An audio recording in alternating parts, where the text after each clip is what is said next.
ክቡራን ተመልካቾቻችን እንደምንሰነበታችሁ የሳምንታዊው የወቅታዊ ጉዳይ መርሃ ግብራችን ነው። በዛሬው የሳምንታዊ ወቅታዊ ጉዳይ መርሃ ግብራችን በሳምንት ውስጥ በቤተክርስቲያናችን ከተከናወኑት አበይት ድርጊቶች መካከል የተወሰኑን መርጠን ቆይታ ምናደርግ ነው የሚሆነው። እንድትከታተሉ እንጋብዛለን።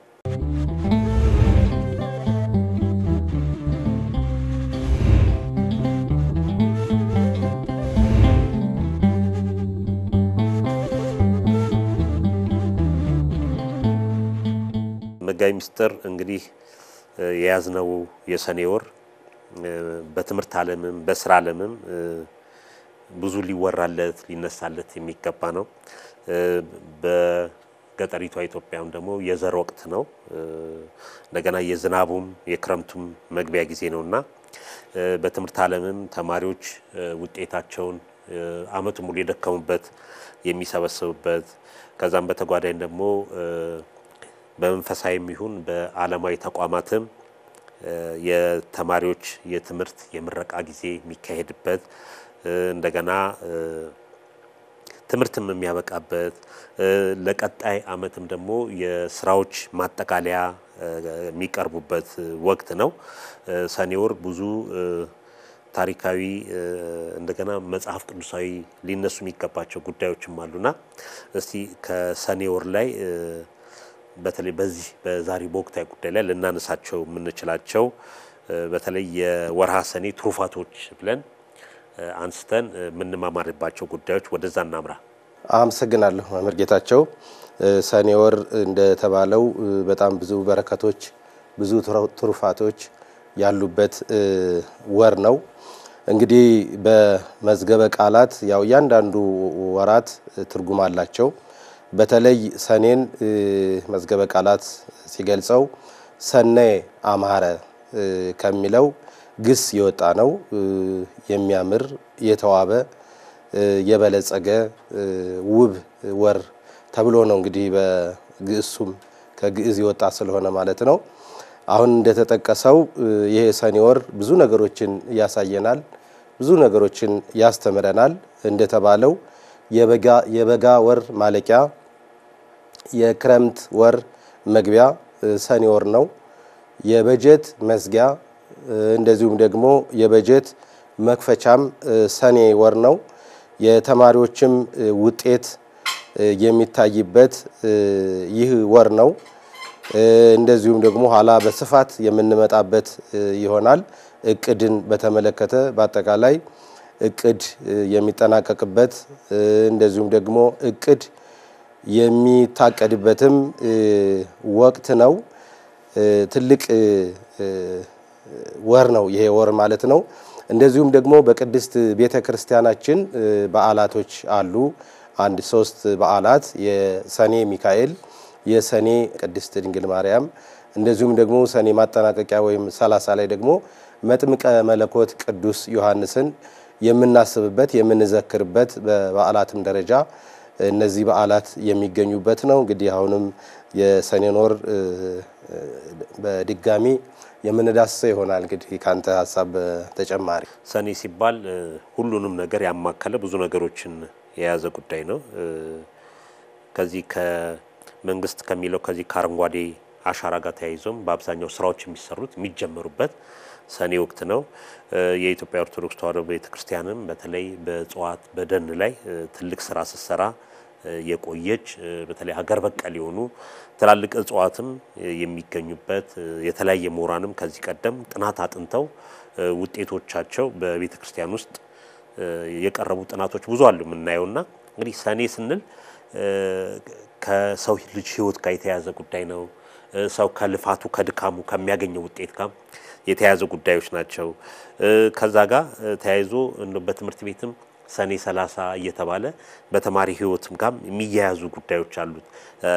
ጥሩ የሰራ የደከመ የለፋ አመቱን ውጤት የሚያገኝበት ደግሞ አመቱን ሳይጠቀምበት የቀረ ደግሞ ያው የሰራበትን ያህል የሚያገኝበት ነውና በተለይ እንደነዚህ አይነት ነገር ከሰው ህይወት ጋር የተያያዙ ነገሮች ናቸው።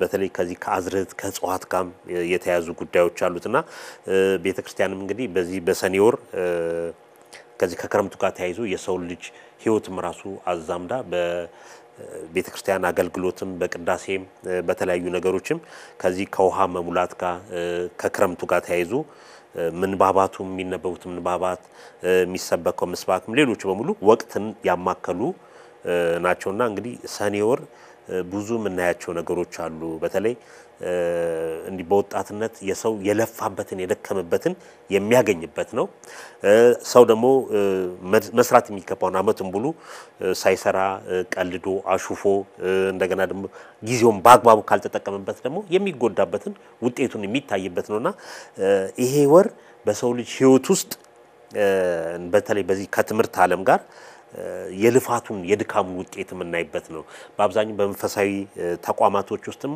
ባለማዊ ተቋማት ተማሪዎች ከምርቃት ጋር ተያይዞ የመጨረሻ ውጤቶቻቸውን የሚያውቁበት ወደ ተሻለ ጎዳና የሚጓዙበትን የያዘ ትልቅ ወር ነውና በተለይ ብዙ ሰው ሰኔ ሲመጣ በተማሪ ዘንድ ይሄ የለፋ የደከመ ስራ በሚሰራ ስራውን እየሰራ ወቅቱን ባሳለፈ ወጣት ወይም ደግሞ ምእመናን ዘንድ እንደ ትልቅ የሚታይ የሥራ ውጤቶቻችን የምናይበት የደከምንበት ዓለም አመቱ ሙሉ የደከምንበት ውጤት የምናየው ነውና በተለይ እንደነዚህ ነገር ከሰው ህይወት ጋር ማዛመድ ማየት እንችላለን እንግዲህ ሰው ትምህርት ቤት ውስጥ ገብቶ ተምሮ ውጤቱን ጥሩ ውጤት አምጥቶ ወደ ቀጣይ የሚያልፍበት ከህይወቱ ጋር የተያያዘ አንድ ጉዳይ ነው ከብስለት ጋር ከውቀት ጋር የለፋበት የደካምበትን የሚሰበስብበት ነውና በሰኔ ወር ከሰው ልጅ ህይወት ጋር ብዙ የተያያዙ ጉዳዮችን የምናይበት ነው በተለይ እንደ የህይወት ለውጥ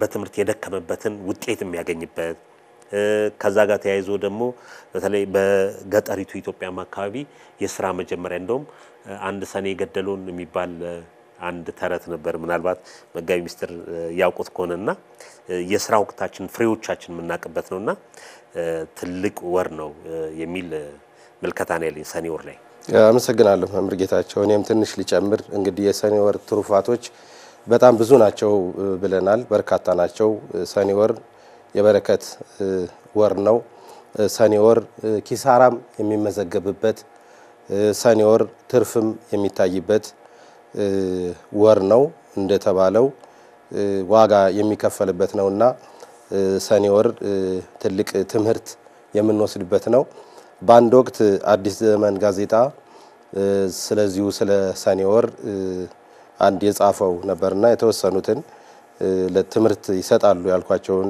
ፕሪንት አድርጌ አምጥቻለሁና የተወሰኑትን ለመዳሰስ አስባለሁ እንግዲህ የሰኔ ወር አሁን አንተ እንደዳሰስከው ተማሪዎች የሚመረቁበት ወር ነው ብለናል ሰኔ ወር ከብዙ ነገሮች የሚያያዝ በመሆኑ ትዝታውም እንደዚያው ብዙ ነው የሰኔ ወር እንዳለቀ ጥቂት የማይባሉ መስሪያ ቤቶች የሚዘጉ በመሆናቸው ሰራተኞች ይህን ወቅት በጉጉት ይጠብቁታል ምክንያቱም የሚዘጉም መስሪያ ቤቶች ስላሉ ያው አመቱን ሙሉ የደከሙ በስራ ሲወጡ ሲወርዱ የነበሩ ሰራተኞች ዘመዶቻቸውን ለመጠየቅ የግል ራሳቸውን ህይወት ለማመቻቸት እንደ እረፍት አድርገው ይጠብቋታል ለምሳሌ በዚህ በፍትህ ተቋማት ስንሄድ ፍርድ ቤቶች እንደ በጣም አንገብጋቢ የሆነ ለወቅታዊ ስራ ካልሆነ በስተቀር በአጠቃላይ ፍርድ ቤቶች ራሱ ክረምቱን ስለሚዘጉ በዚህ በፍትህ ተቋማት ያሉ ሰራተኞች ለእረፍት ቤተሰብ ለመጠየቅ አንዳንድ ነገሮች ለመጎብኘት ይፈልጓቸዋል ማለት ነው እንደዚሁም ደግሞ በዚሁ ከሰኔ ወር ቀጥሎ ባሉት የክረምት ወራት ከሚዘጉት ደግሞ ትምህርት ቤቶች ናቸው ተማሪም ደግሞ እንግዲህ አመቱን ሙሉ ሲወጣ ሲወርድ ሲወድቅ ሲነሳ በተለያየ ትምህርት ቆይቶ ያ ወር የትምህርት የረፍት ወቅት ስለሚሆን ይፈልጉታል ማለት ነው ይህም በስራ ምክንያት ከቤተሰብ ተለያይተው የከረሙ ሰዎች እንደ ልብ እንዲገናኙ ያደርጋል የሰኔ ወር እንዳለቀ ከሚዘጉ መስሪያ ቤቶች መካከል ትምህርት ቤቶችና ፍርድ ቤቶች ይገኙበታል የመንገድ ስራም በክረምት የማይታሰብ በመሆኑ ግንባታ የሚያካሂዱ መስሪያ ቤቶችም ይዘጋሉ ይላል ምክንያቱም የጉልበት ስራም ከክረምቱ ጋር ስለማይሄድ በዚያም የተሰማሩ ሰዎች የራሳቸውን ትርፍ አንዳንድ ፕሮግራም ለማመቻቸት እነሱም በዚህ ወር ይደሰታሉ ለማለት ነው መቼም እረፍት የማይፈልግ የለም በዚህ የተነሳም በርካታ ሰራተኞች እረፍት የሚወጡበት በመሆኑ ሰኔ ወር በጉጉት ይጠብቁታል ሰኔ ወርን በመጠበቅ ግን ማን እንደ ተማሪ ነው የሚለው ጽሁፉ እንዲያውም ሰራተኞች የተማሪነት ህይወታቸውን ሲያስታውሱ በሰኔ ወር የነበረው ሁነት ነው ቀድሞ ትዝ የሚላቸው። በትምህርት ላይም ያሉትም ከአንዱ ክፍል ወደ ሌላ ክፍል የተዘዋወሩበትን ትዝታ የሚያስታውሱበት የሰኔ ወር ነው። ይህ ከአንደኛ ደረጃ እስከ 12ኛ ላሉት ሲሆን እንደዚሁም ደግሞ በዩኒቨርሲቲም ደግሞ ብዙ ትዝታዎች እንዳሉት ጽሁፉ ይተነትናል። እንደ ወደ 5 ገጽ ነው በአንድ ወቅት ነው በረጅም ዘመን ስለ ሰኔ ወር የተጻፈ ጽሁፍ ነው። በተለይም ይሄ ጽሁፍ እንደሚገልጸው በዚህ በሰኔ ወር ደግሞ የምርቃት ወቅት ስለሆነ በየዩኒቨርሲቲው በየኮሌጁ በር ላይ በእኛም አሁን በተለያዩ መንፈሳዊ ኮሌጆች አሉን ዩኒቨርሲቲም አለን። በዚህ ወር ነው እንግዲህ አሁን በዚህ መጨረሻ ላይ በአጠቃላይ ኮሌጆቹ ትምህርት ቤቱ በአበባ የሚደምቁት በጋውን አስመራቂው ተመራቂው ልዩ ሁኔታ የሚታይበት ወር ስለሆነ አዲስ ዘመን በጥሩ ሁኔታ ሲተነተነው የምንመለከተው ማለት ነው። እውነት ነው። እንግዲህ ሰኔ ወር እዚህ ከመንፈሳዊ እይታም ስናየው የዘራነውን የምናጭድበት በተለይ በትምህርቱ ዓለም እንደዛ ነው። እንግዲህ ሰሞኑንም ከዚህ ቀደም ሰርተናል። እንደ ታላቁ ገዳም እንደ ደብረ ሊባኖስ የምርቃት ፕሮግራም መንፈሳዊ ኮሌጆቻችንም በአብዛኛው ሰኔ ላይ ናቸው የተማሪዎቻቸው ምርቃት የሚካሄደው። በዘመናዊ ትምህርትም ተምረው ወጣቶች በቤተ ክርስቲያን ያሉ በሰንበት ትምህርት ቤት የሚካፈሉ በሙሉ ሰኔ ላይ ነው ውጤቶቻቸው ሁሉም ሰው የሚሰበስቡትና ይሄን ሰኔ ወር በአግባቡ ተጠቅሞ ማሳለፍ ይገባል። በአግባቡ ተጠቅሞ ያሳልፋል። ልክ እንደ ውጤት ብቻ ሳይሆን ለቀጣይም ራሱ ስንቅ የምንሰንቅበት ጊዜ ነው። ወጣቶችም ወደ ቤተ ክርስቲያን መጥተው አሁን ከህፃናት ጀምሮ በተለይ በዚህ ዘመን መጋቢ ምስጢር አሁን በፊት ትምህርት ቤት መደበኛ ትምህርት የሚሰጠው ከሰኞ እስከ ዓርብ ቅዳሜና እሁድ ረፍት ነበር። አሁን ግን ቅዳሜና እሁድ ራሱ ተጨማሪ ትምህርት እየተባለ ልጆች ራሱ ወደ ክርስቲያን ሰንበት ትምህርት ቤት ሄደው የሚካፈሉበት ጊዜ ራሱ እየጠበበ ነው የመጣውና በግልክ እንደዚህ እንደ ክረምት ወቅት ግን ትምህርትም ስለሌለ ወጣቶችም ልጆችም በሰኔ ወር ላይ እቤት ስለሚውሉ በቤተ ክርስቲያን ተገኝተው ቃል እግዚአብሔር የሚማሩበት ሰንበት ትምህርት ቤቶችም አብያተ ክርስቲያናት ስብከተ ወንጌልም ወጣቱ ላይም ትኩረት ተደርጎ ሊሰራበት የሚገባ ጉዳይ ነው። ዝም ብሎ ክረምት ነው ወይም ደግሞ ሰኔ ነው ትምህርት ቤት ተዘጋ ወይም ደግሞ ሌሎች የሥራ መስሪያ ቤቶች ስለተዘጉ በሚል ጊዜውን እንደዚሁ ማሳለፍ አይገባምና እቅድ አውጥቶ በተለይ በበጋ ጊዜ ሊገኙ ያልቻሉ ወጣቶች ህፃናት አሁን የሚገኙበት ሰዓት ነውና እነሱ ላይ ትኩረት ተደርጎ ትምህርት መሰጠት መቀረጽ አለበት። እንደገና ከቀለም ትምህርቱ በተጨማሪ በዘመናዊ ትምህርታቸውም መስከረም ላይ ሲገቡ ውጤታቸው ዝቅተኛ እንዳይሆን የአካዳሚክሱን ትምህርት ዩኒቨርሲቲ ያሉ ልጆች በተለያየ ጊዜ ያላቸው መምህራን ጊዜ ይኖራቸዋልና ከመንፈሳዊ ትምህርት በተጓዳኝም የዘመናዊ ትምህርትም ራሱ የጥናት ፕሮግራም ሊሰጥ ይገባል። በተለይ ቤተክርስቲያን የሚያድግ ልጅ በሁለት በኩል የተሳለ ሰይፍ ሆኖ መውጣት አለበት። ያለንበትም 21ኛው መቶ ክፍለ ዘመን ነው። ይሄንን ነው የሚያሳየና ይሄ ውጤት አመት ውስጥ የደከምንበት ውጤት እንደምንሰበስብበት ሁሉ ለቀጣይም ደግሞ ለሚቀጥለው 2018 የሚሆንን እቅድ ምናቀድበት ትምህርታችን ምንዘጋጅበት መጽሐፍት ምናነብበት ቤተክርስቲያን ምንሄድበት የተለያዩ ገዳማት አድባራት ሄደን የምንጎበኝበት ሙዚየሞቻችን የምናይበት ቅርሶቻችን ታሪካችን የምናይበት ጊዜ ሊሆን የሚገባል። በተለይ በወጣቱ በኩልና ይሄም ትኩረት ሊደረግበት ይገባል። መጋቢ ምስጢር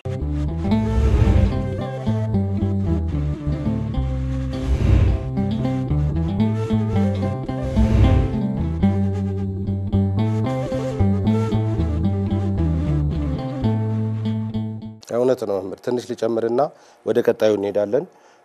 እንደተባለው ይሄ ክረምት ወይም ደግሞ ከሰኔ በኋላ ውጤት ያመጡትም ውጤት ያላመጡት ውጤታቸውን እንደገና የሚያጠናክሩበት ለውጤት እንዲበቁ የሚዘጋጁበት ውጤት ያመጡም ደግሞ ያንኑ ደግሞ የበለጠ ከኃይል ወደ ኃይል ለመሸጋገር የሚዘጋጁበት ሲሆን በተለይ ወደ ቅድስት ቤተክርስቲያናችን ስንመለስ ብዙ ጊዜ እንደምናስታውሰው ከኮሌጆች የሚመረቁ ደቀ መዛሙርት እንደዚሁም ደግሞ ያልተመረቁትም ለረፍት በየአህጉረ ስብከታቸው በሚሄዱበት ወቅት ኮርሶችን ይሰጣሉ ለወጣቶች፣ ለተማሪዎች፣ ለምእመናን በዚህ በክረምት ልዩ አገልግሎት ነው የሚሰጠው። በተጨማሪም በበጋው በትምህርት ጊዜያቸውን ሙሉ ቀን የሚማሩ የዘመኑ ትምህርት የሚማሩ ኦርቶዶክሳውያን ደግሞ በክረምት በመንፈሳዊ ትምህርት ቤት እየገቡ በየአቅራቢያቸው የቅኔ ትምህርት እንደዚሁም ደግሞ የዜማ ትምህርት፣ የዳዊት መዝሙር፣ የተለያዩ የንባብ ትምህርቶችን በተለይ በጣም የገባቸው ብልሆች ወላጆች በክረምት በዚህ ሁኔታ ነው ወደ ቤተክርስቲያን እየወሰዱ የቤተክርስቲያን ትምህርት የሚማሩት ማለት ነው። ይሄ ሁለቱ ደግሞ ሲገናኝ ለዘመናዊ ዕውቀታቸውም ለክርስትና ሕይወታቸውም በጣም ጥንካሬ ስለሚሰጥ የሚሰራበት ወቅት እንጂ ውጤት አምጥቻለሁ ብሎ የሚተኛበት ውጤት ያላመጣም ደግሞ ተስፋ ቆርጦ የሚቀመጥበት አይደለም። የበለጠ የሚነቃቃበት ወቅት ነው ማለት ነው። ሰኔ ይሄንን ነው የሚያመላክተው። ቀጣይ እንመለከተዋለን ብለን ነበር የበጎ አድራጎት ከዚህኛው ርዕስ ጋር ስለሚያዝ እሱም እዚሁ ላይ እንመልከተው። እንግዲህ በሰኔ ወቅት በክረምት ወቅት ወጣቶች ተማሪዎች እቤት በሚሉበት ሰዓት ሊደረጉ የሚገባቸው አንዱ የበጎ አድራጎት ስራ ነው። እንግዲህ በበጎ አድራጎት ስራ በየአብያተ ክርስቲያናቱ አረጋውያን አሉ። በአረጋውያን መጦሪያ ውስጥ የሚገኙ አረጋውያን እንደገና ደግሞ በየሰፈር ውስጥ በየመንደር ውስጥ ችግረኞች አሉ፣ አቅመ ደካሞች አሉ። እነዚህን ማገዝ መርዳት ይገባልና በተለይ እንደ ምሳሌ የምናነሳው ብፁዕ አባታችን አቡነ ኤልያስ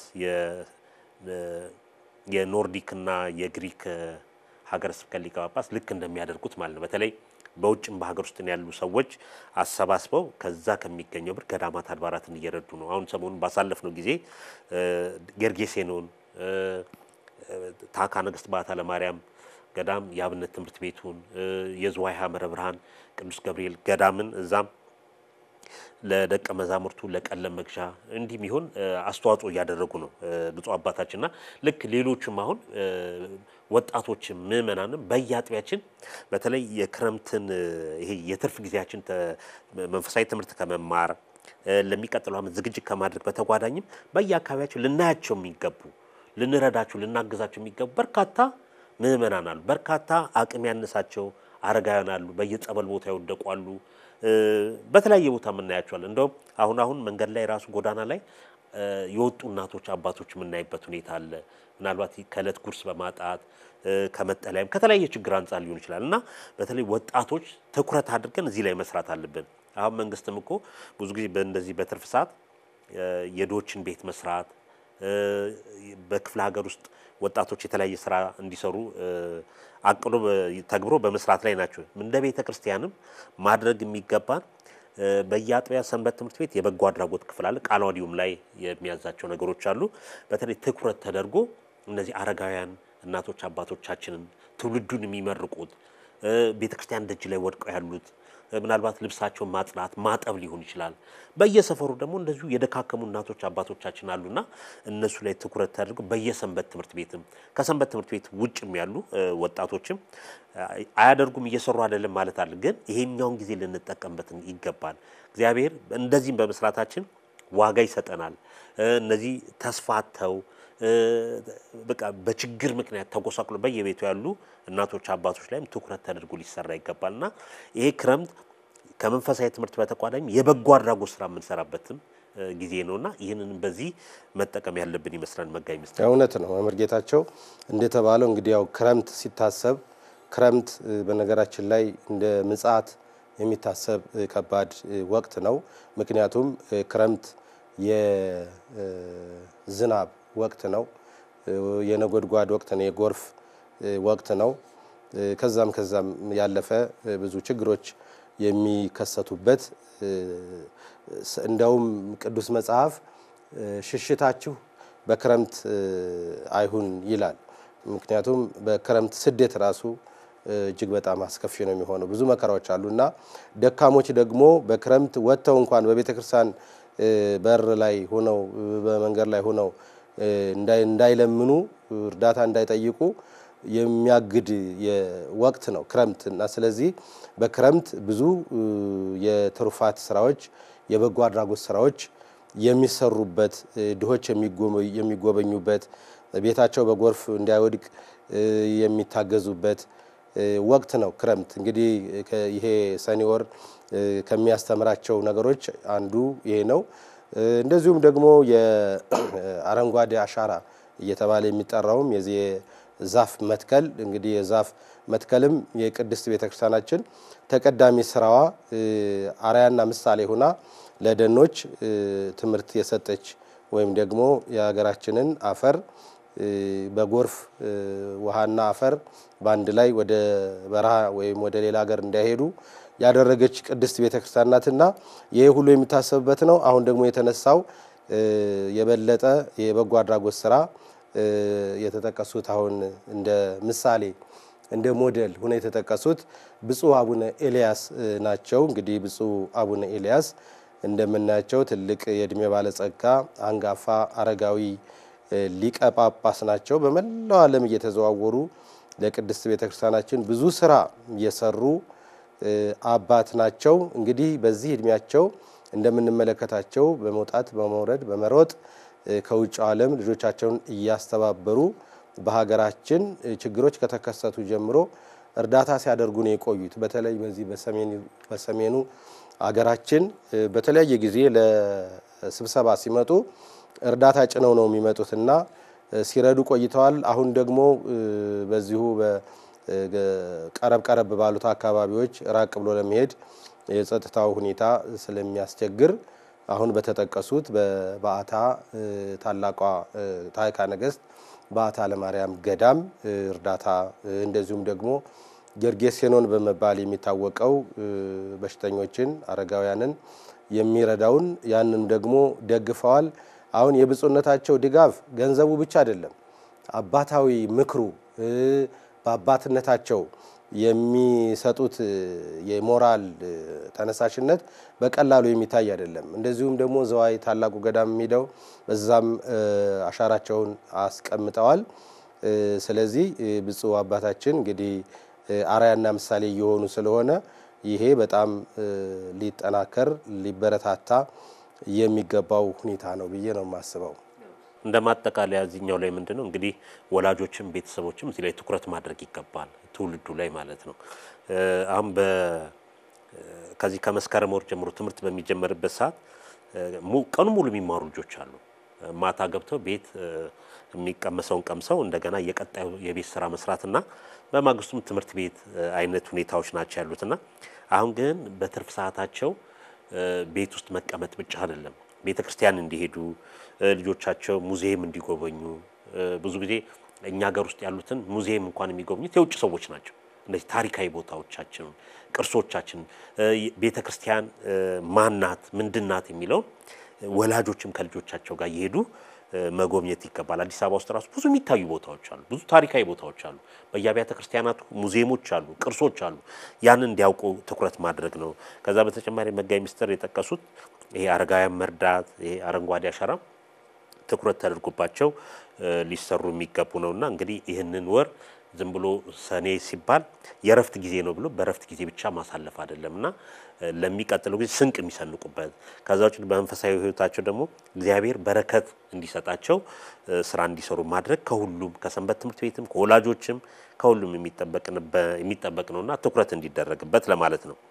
ሌላው ሰኔ 8 ቀን 2017 ዓመተ ምህረት ብፁዕ አቡነ ሳዊሮስ የመንበረ ፓትርያርክ ጠቅላይ ቤተ ክህነት ዋና ስራ አስኪያጅ የምዕራብ ሸዋና የሸገር ከተማ ሀገረ ስብከት ሊቀ ጳጳስ የምስካየ ኅዙናን መድኃኔዓለም ገዳም የበላይ ኃላፊ የቅድስት ሥላሴ መንፈሳዊ ዩኒቨርሲቲ ቦርድ ሰብሳቢና ብፁዕ አቡነ ዲዮስቆሮስ የቅዱስ ሲኖዶስ ዋና ጸሐፊ የደቡብ ምስራቅ ትግራይና የራያ ሀገረ ስብከት ሊቀ ጳጳስ ምስካየ ኅዙናን መድኃኔዓለም ገዳም የተምሮ ማስተማር ሰንበት ትምህርት ቤት መልካም የአገልግሎት ዘመን በሚል ጥሪ አድርጎላቸው በዚህ ዕለት ሁለቱም ብፁዓን አባቶቻችን በዛ ተገኝተዋል። እንግዲህ መጋቢ ምስጢር ተምሮ ማስተማር ሰንበት ትምህርት ቤት ሲባል እኔም ያደኩበት ሰንበት ትምህርት ቤት ስለሆነ እንደው ትንሽ ወደ ኋላ ባክግራውንዱ ምን ይመስላል የሚለው ስንመለከት እንግዲህ ምስካየ ኅዙናን ቤተክርስቲያኑ እዛ ቦታ ላይ ቀዳማዊ አፄ ኃይለ ሥላሴ የመሰረቱት ለተፈሪ መኮንንና ለእቴጌ መነን ትምህርት ቤት ተማሪዎች ተብሎ ነው መጀመሪያ ሲቋቋም ታሪካዊ ዳራው ማለት ነውና አሁን እንጦጦ ፖሊቴክኒክ የሚባለው እቴጌ መነን ደግሞ አሁን የካቲት 12 ትምህርት ቤት የሚባለው ተፈሪ መኮንን ወንዶች ብቻ የሚማሩበት ነው። እዛኛው ሴቶች ብቻ የሚማሩበት ስለነበረ ጧት ወደ ትምህርት ገበታቸው ሲገቡ ማታ ሲወጡ እንዲሳለሙ ጸሎት እንዲያደርጉ ተብሎ ነው ቤተክርስቲያኑ እዛ ቦታ ላይ የተመሰረተው። ከዛ ጋር ተያይዞ ሰንበት ትምህርት ቤቱም የተምሮ ማስተማር ማህበር ነበር የሚባለው ያኔ። በኋላ ከደርግ በኋላ የወጣቶች ማህበር የሴቶች ማህበር የሚባል ነገር ሲመጣ ሰንበት ትምህርት ቤት የሚባለው ስምም ለሱም ተሰጥቶት እዛ ቦታ ላይ ተቋቋመና ንጉሱ ምስካየ ኅዙናን መድኃኔዓለም ገዳም በሚያስቀድሱበት ጊዜ ተምሮ ማስተማር ሰንበት ትምህርት ቤትም እየገቡ ብዙ ጊዜ ወጣቶችን የመጎብኘት ሁኔታዎች አሉ። ከዛ ሰንበት ትምህርት ቤት በርካታ ትልልቅ ደረጃ የደረሱ በሚኒስትርነት ማዕረግ የነበሩና ቀሲስ መንግስቱ አበበ ከበደ የሚባል በቀዳማዊ አፄ ኃይለ ሥላሴ ጊዜ የእርዳታ ማስተባበሪያ ይሰሩ የነበሩ እነ ደጃዝማች ወልደ ሰማያት የሚባሉ ትልቅ ሰዎች የወጡበት ነው። ሰንበት ትምህርት ቤቱም ከ70 ዓመት በላይ ያስቆጠረ ያው ብፁዓን አባቶች የሚያስተምሩበት ትኩረትም የሚያደርጉበት ሰንበት ትምህርት ቤት ነው። ከዛ በተጓዳኝ ማህበረ ቅዱሳን ሲመሰረት የመጀመሪያው ጥንስሱ ምስካየ ኅዙናን መድኃኔዓለም ገዳም እንደሆነ የታሪክ መዛግብቱ ያስረዳሉ። እነ ፕሮፌሰር መስፍን ወልደ ማርያምም የዛን ጊዜ ተፈሪ መኮንን ትምህርት ቤት እንደነበረ እዛዛ ምስካየ ኅዙናን ተምሮ ማስተማር ይማሩ እንደነበረ የኋላ የታሪክ ሰነዶቻቸው ያሳያሉና መሰረት ሰንበት ትምህርት ቤቱ ጠንካራ መሰረት ያለ ብፁዓን አባቶች እነ ብፁዕ አቡነ ጎርጎርዮስ ካለ እነ ሊቀ ሊቃውንት አለቃ አያሌው ታምሩ ሌሎችም እየመጡ ያስተምሩበት የነበረ ሰንበት ትምህርት ቤት ነውና አሁንም ሰንበት ትምህርት ቤቱ ለብፁዓን አባቶቻችን እንኳን ለዚህ ክብር በቃችሁ ወደፊትም ሰንበት ትምህርት ቤቱ ከአባቶቻችን ጎን በመሆን የሚታዘዘውን እንታዘዛለን በሚል መርሃ ግብር አዘጋጅቷል። በዚህ ምክንያት ሁለቱም ብፁዓን አባቶቻችን ተገኝተው መልእክትም አስተላልፈዋል። በተለይ ሰንበት ትምህርት ቤቱ እንደዚህ በማድረጉ በጣም ደስተኞች እንደሆኑ በኋላ ላይ ብፁዕ አቡነ ሳዊሮስ የዛሬ 20 ዓመትም ወደ ጵጵስና ስንመጣ ሰንበት ትምህርት ቤቱ ብፁዕ አቡነ ኤዎስጣቴዎስን ጨምሮ አቀባበል አድርጎልን ነበር። ከ20 ዓመት በኋላ ደግሞ አሁን እዚህ ቦታ ስንመጣ ሰንበት ትምህርት ቤቱ እንደዚህ አቀባበል አድርጎልናል ብለው ምስጋና አቀርበዋልና እንደው ሰንበት ትምህርት ቤት እንደዚህ አይነት አባቶችን ተቀብሎ ከጎናችሁ ነን የሚታገዘው እናግዛለን ምንታዘዘው እንታዘዛለን ብሎ ማለቱ ለሌሎችም እንደ አርአያነት የሚጠቀስ ነገር አለ። ባለፈው ሳምንት መጋቢ ሚኒስትር እንደሚያስታውሱት እንዳነሳ ነው ብፁዕነታቸው ወጣቱ ላይ ትኩረት አድርገው መልእክት ያስተላልፉበትን ከዚህ የ14ኛው ዓለም አቀፍ የሰንበት ትምህርት ቤቶች አንድነት ጠቅላላ ጉባኤ ላይም እሱም መልእክት አንስተን ስናነሳ ነበርና በዚህ ምክንያት ተገኝተው ይህ መርሃ ግብር ተካሂዶ ነበርና በተለይ ከወጣቶች ጋር ተገናኝቶ መነጋገር መወያየት እንደው ያለውን አንድምታ እንዴት ይገልጹታል? በጣም ነው ማመሰግነው መምህር ጌታቸው። እንግዲህ በዚህ በሰኔ ወር ካየናቸው በረከቶች ትሩፋቶች በዋናነት የምንጠቅሰው በዚህ በወቅታችን ማለት ነው የብፁዓን አባቶች የጉብኝት የትውውቅ ስራ ነው። እንደተባለው ያው እኛም ተከታትለናል ባለው መረጃ በቴክኖሎጂው በሚያቀርበው መረጃ ፕሮግራሙን በርቀት እያየነው ነበር። አንተ ደግሞ የበለጠ በዛው ተገኝተህ ዘገባውን አካሂደዋል። በዚያም ስላደክበት ታሪኩንም የምታውቀው ነው። እንግዲህ ብፁዓን አባቶች ማለት ብፁዕ አቡነ ሳዊሮስ የደቡብ ምዕራብ ሸዋ የሸገር ሲቲ የምስካየ ኅዙናን መድኃኔዓለም ገዳም ሊቀ ጳጳስና የቅድስት ሥላሴ ዩኒቨርሲቲ የቦርድ ዋና ሰብሳቢ ብፁዕ አቡነ ዲዮስቆሮስ በደቡባዊ ምስራቅ ትግራይ የራያ አህጉረ ስብከት ሊቀ ጳጳስ የቅዱስ ሲኖዶስ ዋና ጸሐፊ የማህበራት ማደራጃ መምሪያ ሊቀ ጳጳስ ሁለቱ ብፁዓን አባቶች ከዚህ ከአንጋፋው ሰንበት ትምህርት ቤት ጋር ውይይት የትውውቅ መርሃ ግብር ያቀባበል መርሃ ግብር ተደርጓል። መርሃ ግብሩ በጣም ደመቅ ያለ ነው። ብዙ ሰዎችን ተመልክተናል። በዛ ውስጥ ከነዚህ ከተመለከትናቸው ሰዎች ታላላቅ ስመጥር ከሆኑ ሰዎች መካከል መላከ ሰላም ታዬ አብርሃም እሳቸው ያው የዚሁ የተምሮ ማስተማር ፍሬ አገልጋይም ከዛም የተገኙ እንደመሆናቸው እዛ ላይ ተመልክተናቸዋል ማለት ነው። በጣም ከእንትኑ ከርዕሱ ጀምሮ በጣም ደስ የሚለኝ ርዕሱ ብቻ ማለት ነው። ምንድነው ርዕሱ? ተምሮ ማስተማር። መቼም ሳይማሩ ማስተማር አይቻልም። ተምሮ ነው ማስተማር የሚቻለውና ከነ ርዕሱ ከነ መሪ ርዕሱ ተምሮ ማስተማር በተለይ በዚህ በዘመናችን ሁሉም መምህር በሆነበት ዘመን ሁሉም አስተማሪ ነኝ ባለበት ወቅት ይሄ ሳይማሩ ማስተማር ወይም ደግሞ ትምህርት ቤት ሳይገቡ ማስተማር ከዚህ ርዕስ ሊማሩ ይገባቸዋል ማለት ነው። ብዙዎቹ ወደ ትምህርት ቤት ከመሄድ ተማሪ ከመሆን ይልቅ መምህር መሆን የሚመርጡ አሉና ለነሱ ትምህርት ይሰጣል። ለሁላችንም ትምህርት የሚሰጥ ነው። በጣም ስመጥር ነው። ረጅም እድሜ ያለው አንጋፋ ሰንበት ትምህርት ቤት ነው። ምስካየ ኅዙናን ተምሮ ማስተማር ብፁዕ ጠቅላይ ስራ አስኪያጁና ብፁዕ የቅዱስ ሲኖዶስ ዋና ጸሐፊ ወደዚህ ወደ ታላቁ ኃላፊነት በመጡበት ወቅት በዚህ በመንበረ ፓትርያርክ ትውውቅ ሲደረግም መጥቶ ዘገባ የሰራና ያንን አየር ላይ ያዋለ ከብፁዕነታቸው እየተከተለ ይህንን ታላቅ ስራ የሚያሰራጭ በአገልግሎትም በዚህ በዘገባው አገልግሎትም ጭምር ተሳትፎ እያደረገ ያለ ትልቅ ሰንበት ትምህርት ቤት ስለሆነ ለሌሎቹም ምሳሌና አርአያ ሆኖ የሚያገለግል ነው። ብፁዓን አባቶችም ደግሞ ከዛ ሄደው ተገኝተው በጣም የተደሰቱበት በነገራችን ላይ ባለፈውም ነጥቡን አንስተናል። ያው ብፁዕ አቡነ ሳዊሮስ ይታወቃል። አጠቃላይ የዚህ የገዳሙ አባት ናቸው። ብፁዕ አቡነ ዲዮስቆሮስም ደግሞ በአስተዳዳሪነት በዚሁ ታላቅ ገዳም ያገለገሉ ከዛ በኋላ ነው ወደ ታላቁ ማዕረግ የተጠሩት ማለት ነው።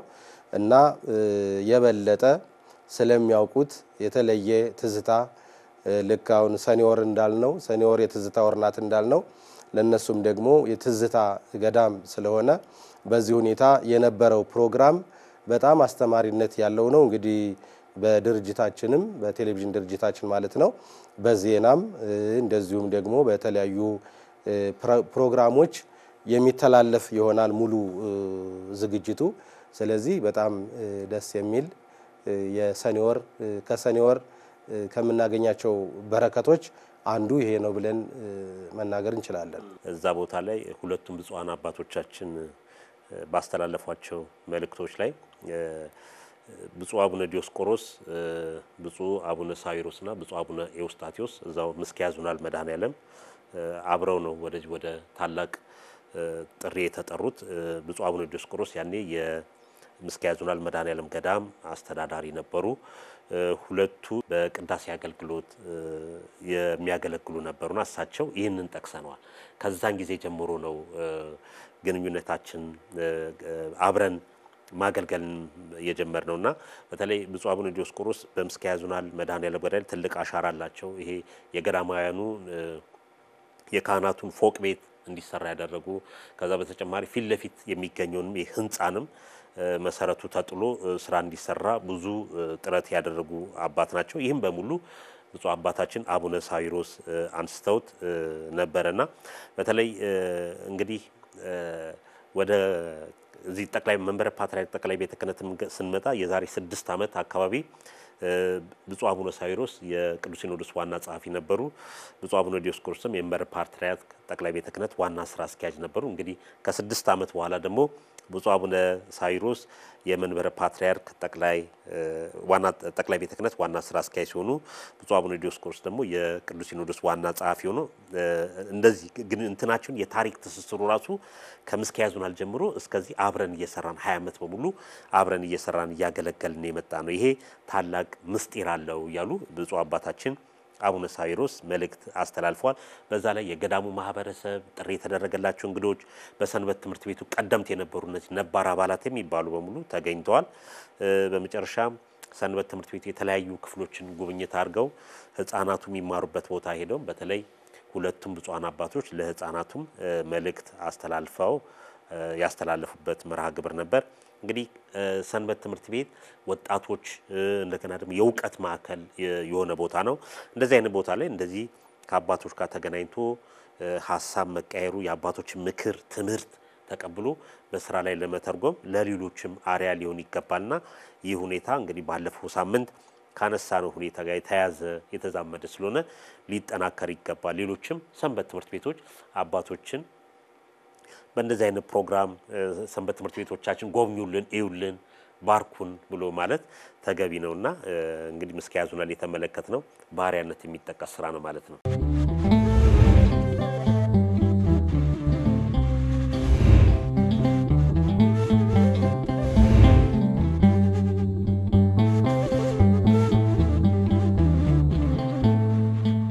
ወደ ማጠቃለያችን በተለይ ከዚህ ከሰኔ ወር ጋር ተያይዞ እቅዶች የሚታቀዱበት ጊዜ ነው። በተለይ ሐምሌ ወር ላይ የ2018 ዓመተ ምህረት እቅድ የሚታቀድበትም ጊዜ ነው። ቅድም አንስተናል እንደው ለማጠቃለል ያክል ነው።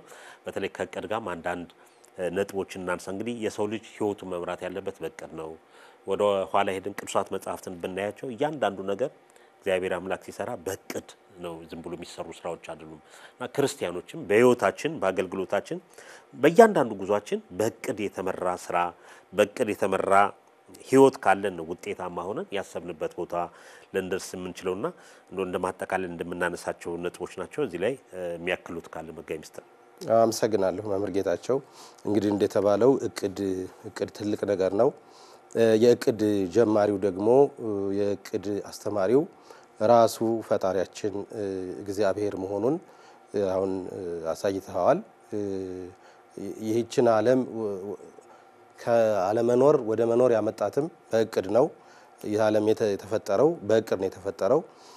እንደገናም ደግሞ ይህ የተፈጠረ ዓለም ወይም የሰው ልጅ ከወደቀ በኋላ ወደ ብርሃን ወይም ደግሞ ወደ ትንሳኤ ዳግም ያነሳውም እቅድ አቅዶ ነው። 5500 ዘመን ሲፈጸም እመጣለሁኝ ብሎ እቅድ አቅዶ ያ ዘመን ሲጠናቀቅ ነው የመጣውና እግዚአብሔር የእቅድ አምላክ ነው። እቅድን የምንማረው ደግሞ ከርሱ ነው። ከቅዱስ መጽሐፍ አንድ ሁለት ጥቅሶችን ለማሳየት አስባለሁኝ።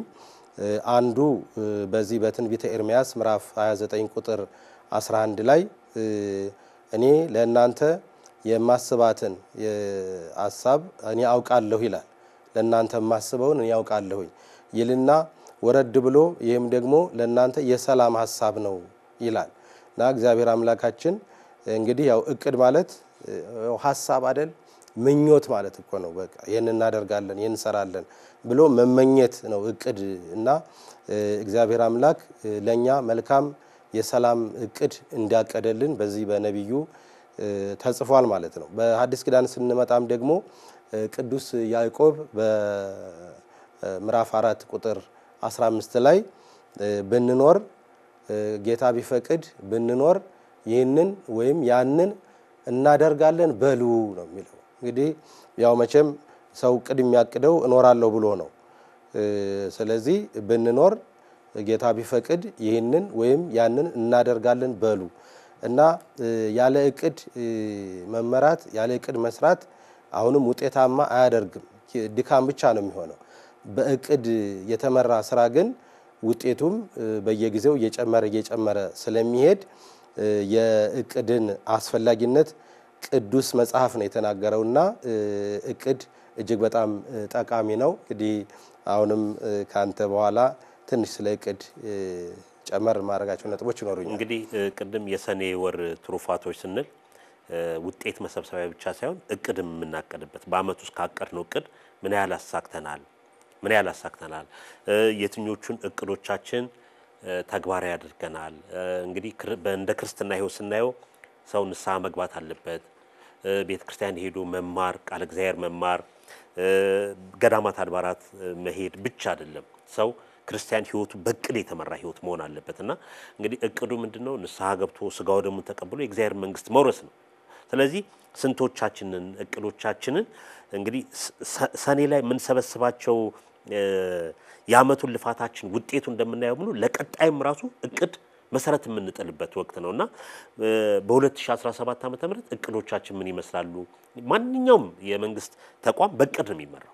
ቤተክርስቲያንም አገልግሎቶቿ በሙሉ በእቅድ የተያዙ ነገሮች ናቸውና ያ እቅድ ወደ ቤተሰብ ይወርዳል፣ ወደ ግለሰብ ይወርዳል፣ እያንዳንዱ ክርስቲያን ላይም የሚታይ ነገር ነውና እንደው ክርስቲያን በተለይ ህይወቱ በሙሉ በእቅድ የተመራ በዚህ ጊዜ እንዲያቀጃለው በዚህ ጊዜ ንስሐ ገባለው በዚህ ጊዜ ስጋው ደሙን እቀበላለሁ ብሎ የእቅድ ህይወት ሊኖር ይገባል። ይሄን መለማመድ ያለብን በየለቱ ስራችንም በህይወታችን በሙሉ ክርስቲያን ኦርቶዶክሳውያን ክርስቲያኖች የእቅድ ህይወት ሊኖረን ይገባል። እንደ ተቋማቶቻችን ዛሬ ወጣቶች የሚሰበሰቡባቸው ሰንበት ትምህርት ቤቶች አብያተ ክርስቲያናት ገዳማት 44 በሙሉ በእቅድ የሚሰሩ ስራዎች እንደገና እቅዶቹን ደግሞ የምንመዝንበት ምን ያህሉን አሳክተናል ምን ያህሉን አላሳካንም የሚል በህይወታችን መተርጎም አለብን።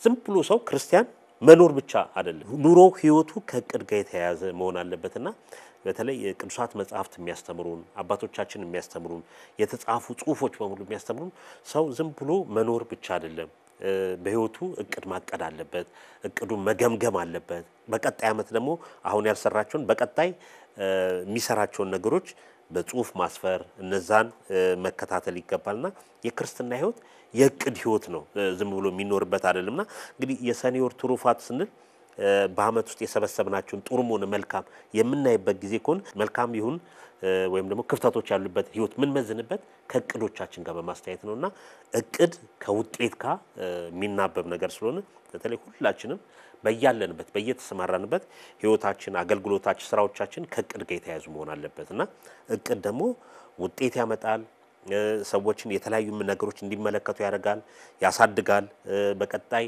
ይሄን መስራት አለብኝ ብለን እንድናቅድ ያደርጋልና በተለይ እንደዚህ ክረምቱ በሚመጣበት ሰዓት ክረምቱ መምጣት ምን ደሰትበት ምን ናዝንበት ብቻ እቅዶቻችን ራሱ ምን ገመግምበት ህይወታችንን ምን እናስተካክልበት ሊሆን ይገባል ነው ማለት ነው።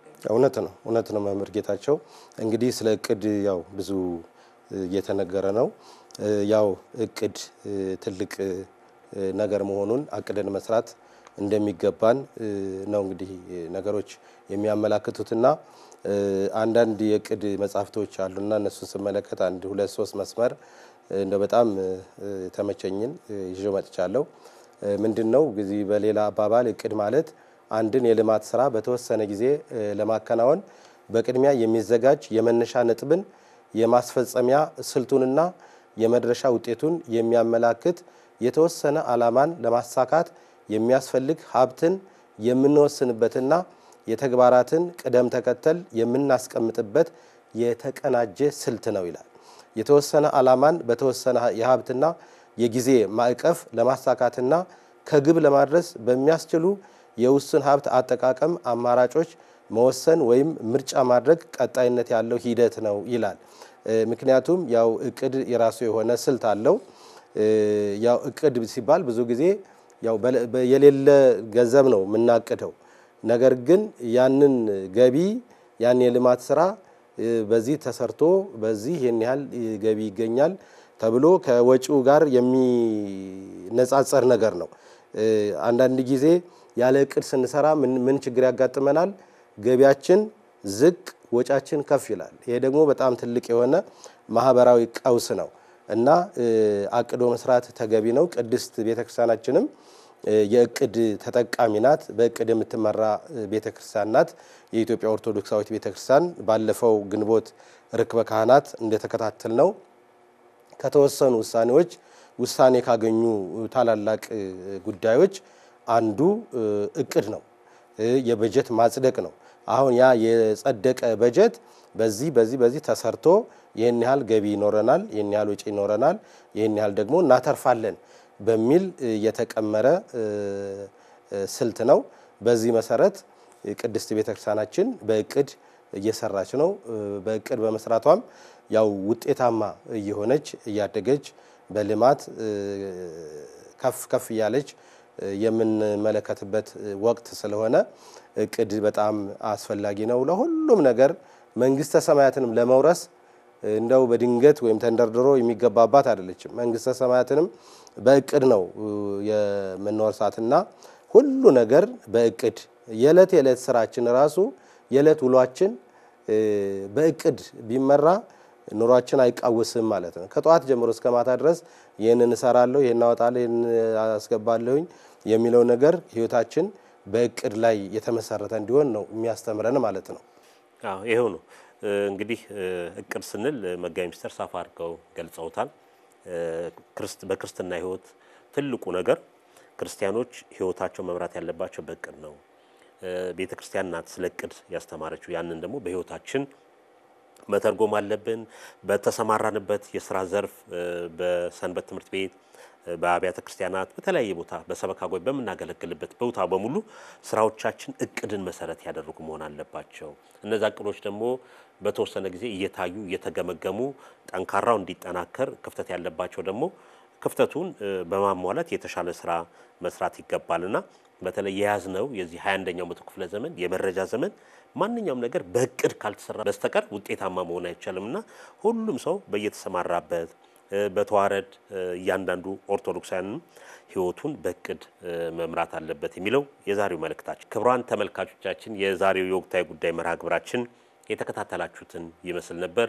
መርሃ ግብሩን ይዘን የቀረብነው መጋቢ ሚኒስትር ሳህሉ አድማሱ እኔም ጌታቸው በቀለ ከመላው የስቱዲዮ ባለሙያዎቻችን ጋር በመሆን ነበር። እኛ በዚሁ እንሰናበታለን። ቀሪውን የኢትዮጵያ ኦርቶዶክስ ተዋሕዶ ቤተክርስቲያን መገናኛ ብዙሃን መርሃ ግብር እንድትከታተሉ እየጋበዝን እኛ በዚሁ እንሰናበታለን። ሰላም ሁኑ።